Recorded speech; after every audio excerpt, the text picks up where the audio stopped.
New Madhav মূৰ থাকিবাৰ থান কীৰ্তন দশম মূৰ মূৰ্তিৰ সমান অঘোষা নামে শাস্ত্ৰ খানি তুমি উল্লেখিবা ঘোষা ৰত্নাৱলী মধ্যে তুমিও থাকিবা ঘোষা ৰত্নাৱলী মধ্যে তুমিও থাকিবা।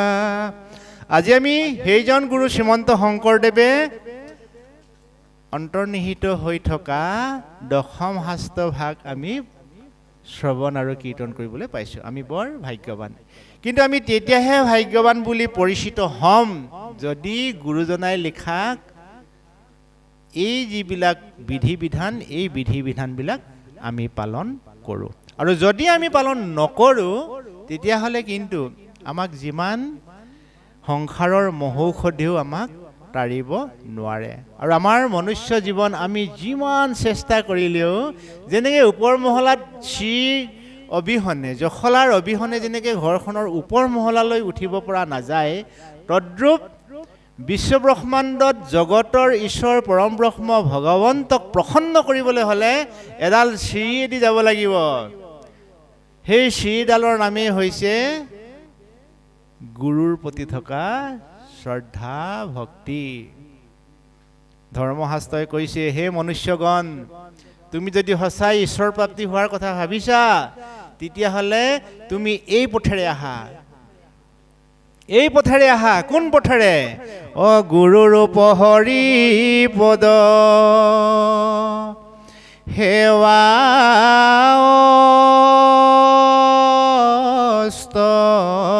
ধৰি সাৱধান হৈয়াছে দি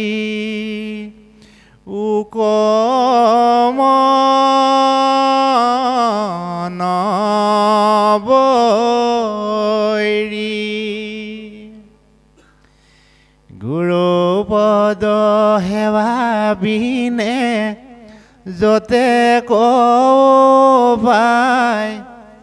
দুৰ্জয় মন কাৰ জিন যায়। হেন জানি গুৰু পদে কৰি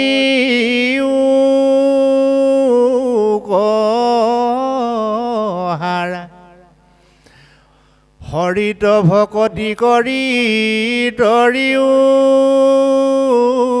সংসাৰ হৰিত ভকতি কৰি তৰিও সংসাৰ। হৰি ৰাম। তুমি যদি সঁচাই মনুষ্য জীৱন সফল কৰিম বুলি ভাবিছা, সেই জীৱশ্ৰেষ্ঠ মনুষ্য, তুমি যদি সংসাৰ তৰিম বুলি ভাবিছা, সেই জীৱশ্ৰেষ্ঠ মনুষ্য, তুমি হৰিক ভজনা কৰা। আৰু হৰিক ভজনা কৰাৰ আগত তুমি গুৰুৰ ওচৰত আশ্ৰয় গ্ৰহণ কৰা, তেতিয়াহে তোমাৰ জীৱন সাৰ্থক হ'ব। যেতিয়া কংসই নিজৰ ভনীয়েকক বিয়া দি সেই বিয়াত নিজেই ৰথ চলাই ভনীয়েকক থৈ আহিবলৈ গৈছিল, এই সময়ত আকাশীবাণীত এটি সংলাপ শুনিবলৈ পালে যে যাকলৈ আজাহ কংস শুনৰে জ্ঞান এহিৰ অষ্টম পুত্ৰে তোৰলৈ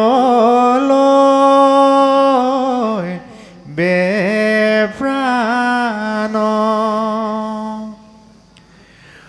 শুনিয়া নিষ্ফল কংসে খান্দা লৈলা তোলে দৈৱ কিৰ কেশত ধৰিলা কাটো বুলি। কৃষ্ণ এই কথাটি আমাক কি বুজাইছে যেতিয়া অত্যন্ত আনন্দত নিজৰ ভনীয়েকক বিবাহ দিবলৈ গৈ থকাৰ অৱস্থাত অকস্মাত এনেকুৱা এটা শব্দ শুনিলে যে তুমি তোমাৰ ভনীৰ অষ্টম পুত্ৰই তোমাৰ প্ৰাণ ল'ব, হেৰৌ কংস তুমি কিয় ইমান উত্ৰাৱল হৈ আনন্দ কৰিছা? এই শব্দটো শুনাৰ লগে লগে তেওঁ মৃত্যুদণ্ড দিওঁ বুলি ভনীয়েকক খান্দা ধৰি মানে দাখন লৈ পেলাই চোচা ল'লে। এতিয়া এই মুহূৰ্তত যদি সেই দৈৱকীৰ স্বামী বসুদেৱে তেওঁৰ লগত যুঁজ বাগৰ কৰিলেহেঁতেন, তেতিয়া কোনোবা এজনৰ মৃত্যু অনিবাৰ্য আৰু একো কাৰ্য সফল নহ'লহেঁতেন। গতিকে যেতিয়া ধুমুহা আহে, যেতিয়া সমস্যা আহে, সেই সমস্যাটোক সমস্যাৰে সমাধান কৰিব নোৱাৰি, সমস্যাক বুদ্ধিৰে সমাধান কৰিব পাৰি।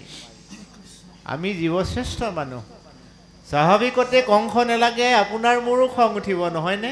ইমান সুন্দৰ এটা পৰিৱেশৰ মাজত আকাশীবাণীত যেতিয়া এটা শব্দ শুনি গ'ল যে তোমাৰ ভনীৰ অষ্টম পুত্ৰই তোমাৰ প্ৰাণ ল'ব, স্বাভাৱিকতে খং উঠিব। কিন্তু সেই খংটোক মষিমূৰ কৰিবলৈ সেই কন্যাগৰাকীৰ স্বামীয়ে কি কৌশল কৰিলে দেখিলে যে ৱাহ, এওঁচোন এতিয়া বধিয়ে পেলাব। গতিকে কি কৰা যায়? অতি বিনয়েৰে, অতি নম্ৰভাৱে, অতি ভক্তিৰে আবেদন জনাইছে। গতিকে এই কৌশলটো আমাৰ প্ৰজন্মই আমি শিকিব লাগে। জীৱনত ঘাত প্ৰতিঘাত পোৱা নোপোৱা সমস্যা মানুহৰ থাকিব, সেই সমস্যাবিলাক সমাধান কৰোঁতে আমি বিনয়েৰে কৰিবলৈ চেষ্টা কৰিব লাগিব। আকৌ এটা অত্যন্ত গুৰুত্বপূৰ্ণ বিষয় ইয়াত উল্লেখ হৈছে যে যৌতুক প্ৰথা এতিয়া আমাৰ মাজত চলি আছে। এই যৌতুক প্ৰথা অতীজতো আছিল। আজি নিজৰ ভনীয়েকৰ লগত যৌতুক সহিতে তেওঁ নিজে থ'বলৈ গৈছিল। সেই যৌতুকবিলাকৰ ভিতৰত কি আছিল? ৰত্নে জাতিস্কাৰ ৰথ দুই নৱহত, ঔস্বৰ্গী যৌতুক দিলা কন্যাৰ লগত, 15,000 ঘোঁৰা হস্তিহত চাৰি, দিলা 200 দাসী আতি সুকুমাৰী। ইমানবোৰ যৌতুক দিছে। আমাৰ বুঢ়াকক যদি ইমানবোৰ যৌতুক দিয়ে কি কৰিব? আমাক যদি ঘোঁৰা দিলেহেঁতেন নহয়নে বাৰু? আপোনাক মোক যদি হাতী দিলেহেঁতেন যৌতুকত কি হ'লে অৱস্থা চাওকচোন। আৰু 200 দাস দাসী দিছে, সুকুমাৰী মানে অতি ধুনীয়া ধুনীয়া মৰম লগা সুৰক্ষী গাভৰু পঠাইছে আলপৈচান ধৰিবলৈ। জানোচা ভনীয়েকে কষ্ট পায়। এতিয়া আমি এই পৰ্যায়ত অকণমান আলোচনা কৰোঁ। মোৰ শব্দটো মই মজা পোৱা নাই, শব্দটোত মই সোৱাদ পোৱা নাই, কিন্তু পাৰিলে চেষ্টা কৰিবচোন মাতটো উলিয়াবলৈ। আমাৰ যি বিবাহ কাৰ্য বিশ্বব্ৰহ্মাণ্ডত আমি প্ৰত্যেকজন মানুহেই বিবাহ পাশত আবদ্ধ হওঁ। বিবাহ পাশত আমি আবদ্ধ হ'বই লাগিব, কাৰণ এই সংসাৰত আমি সৃষ্টিৰ বাবেহে বিবাহ কাৰ্য কৰোঁ। সংসাৰ সৃষ্টি হ'ব লাগিব, নহ'লে ভগৱন্তৰ কল্পনা বাস্তৱ নহ'ব।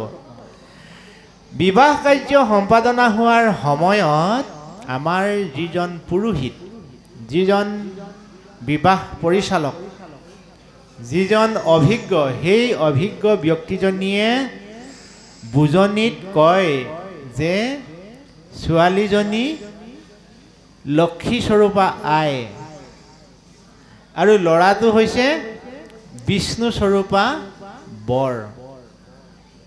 মানে বিষ্ণু স্বৰূপা বৰৰ লগত লক্ষী স্বৰূপা আইৰ যুগ্ম জীৱন।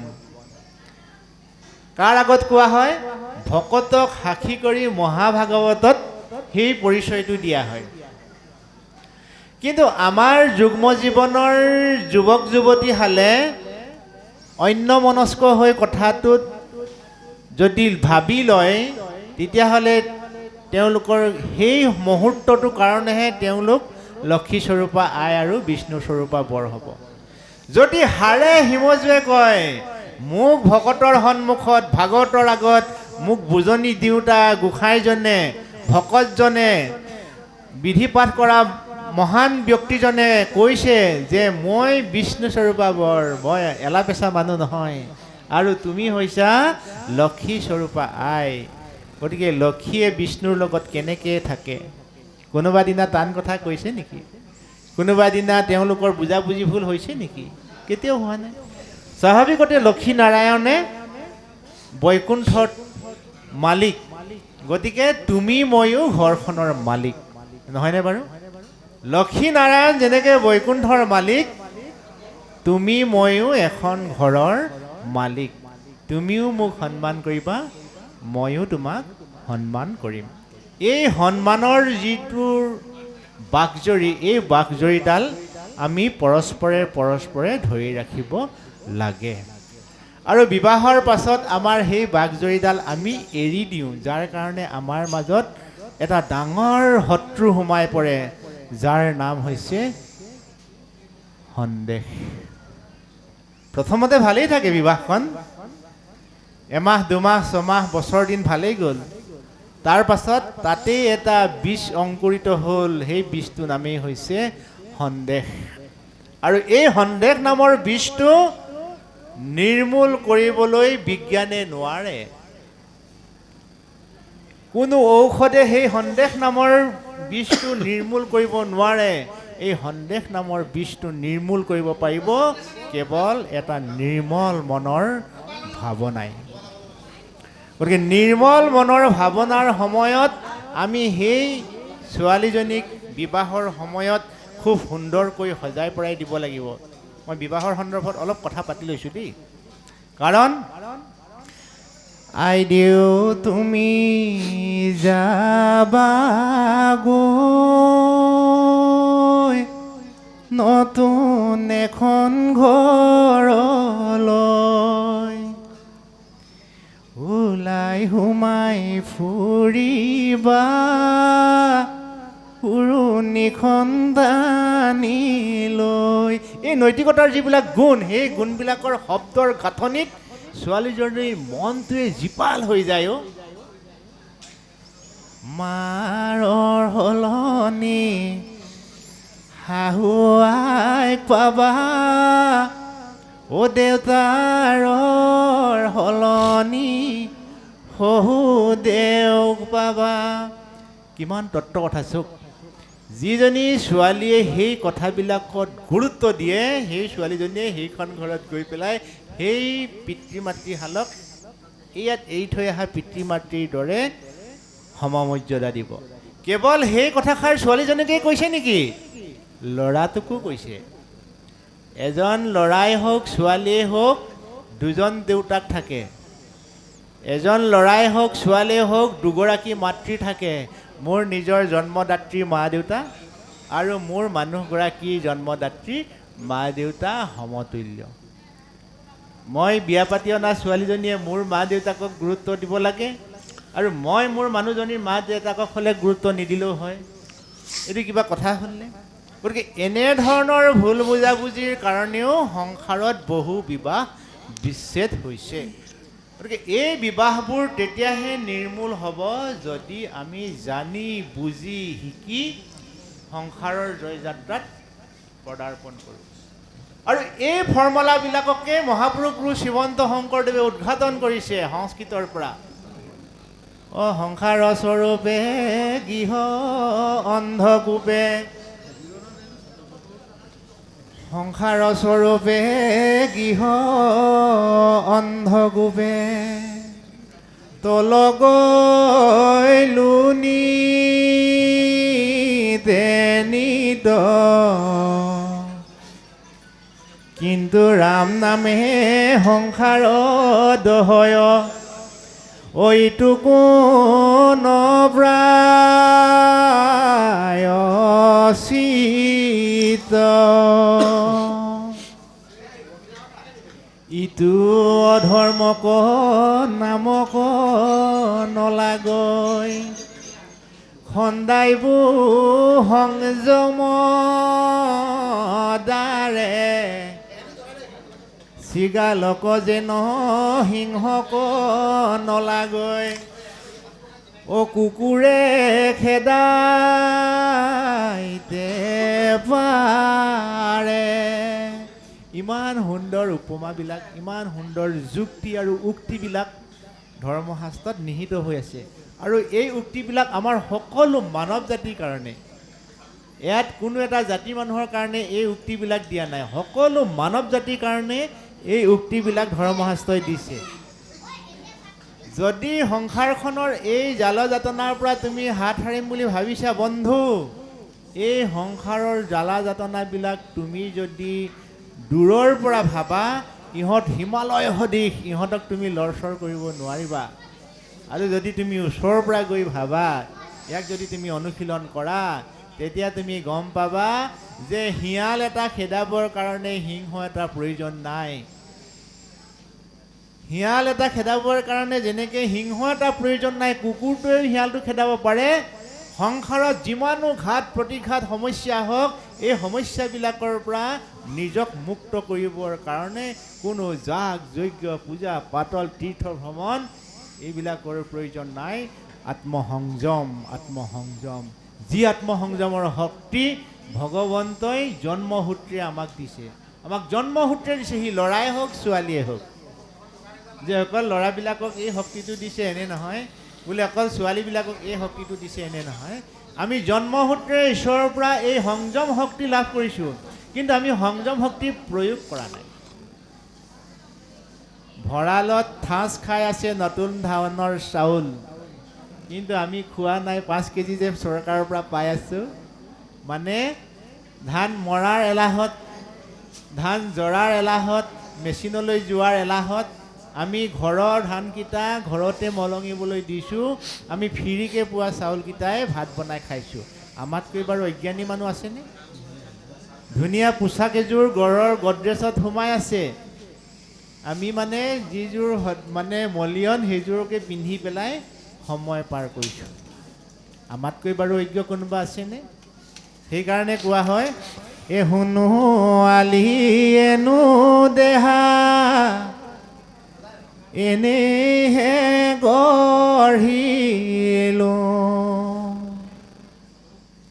উমৰি চিকা বিচাৰি সময় পাৰ কৰিলোঁ, ও মায়াৰ মাধুৰী পায় মোৰে গুৰুদেৱ তোমাক নভজিলোঁ। এবাৰ সকলোৱে গাওঁ দিয়ক, ভাল লাগিব। হি ৰাম ৰামে শুনো আলি এনো দেহা এনেহে গঢ়িলোঁ, ও মৰিচিকা বিচাৰি সময় পাৰ কৰিলোঁ, ও মায়াৰ মাধুৰী পাই মোৰ গুৰুদেৱ তোমাক নভজিলোঁ,